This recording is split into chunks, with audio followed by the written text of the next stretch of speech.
వీడియోని స్కిప్ చేయొద్దండి, చూడండి లాస్ట్ వరకు, మొత్తం డీటెయిల్స్ ఉంటాయి. Okay, start. గుడ్ న్యూస్ చెప్పింది ఆర్ఆర్బి. ఏఎల్పి సెకండ్ నోటిఫికేషన్ వచ్చింది 2025లో. 24లో ఎవరైతే మిస్ చేసుకున్నారో ఇప్పుడు చాలా అవకాశం ఉంది. టైం గిన్ ఉంది. 6 months ఉంటుంది, 4 months ఉంటుంది. ప్రిపేర్ కావండి, ఇక్కడ నుంచి స్టార్ట్ చేయండి. నెక్స్ట్ ఈ వీడియోలో అప్లికేషన్ ప్రాసెస్, ఎప్పుడు అప్లై చేసుకోవాలి, తర్వాత ఎగ్జామ్ ఫీజు ఎలా ఉంటుంది, ఏజ్ రిలాక్సేషన్ ఎలా ఉంటుంది, తర్వాత వ్యాకెన్సీ ఎక్కడెక్కడ ఉన్నాయి, అంత డీటెయిల్స్ చెప్తాను. స్కిప్ చేయకుండా ఫస్ట్ నుంచి లాస్ట్ వరకు చూడండి.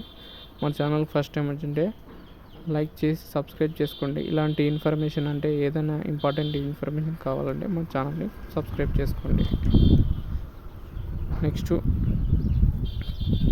ఏజ్ రిలాక్సేషన్ ఎప్పటి నుంచి అంటే ఎస్సీ ఎస్టీ వాళ్ళకి 5 years ఉంటుంది, ఓబీసీ వాళ్ళకి 3 years, ఎక్స్ సర్వీస్ మనకి డిఫరెంట్ వాళ్ళకు ఉన్నాయి, చూసుకోండి.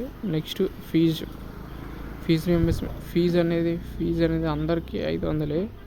Male female transgender SC ST వాళ్ళకి 250 rupees. మళ్ళీ రిటర్న్ వస్తుంది. మీరు అటెంప్ట్ చేసి వచ్చినారనుకో, అటెంప్ట్ చేయకపోతే రాదు, పాస్ అయితే కానీ రాదు, ఫెయిల్ అయితే రిటర్న్ వస్తుంది అమౌంట్. నెక్స్ట్ వ్యాకెన్సీస్ చూస్తే చాలా బెటర్గానే ఉన్నాయి. మీ జోన్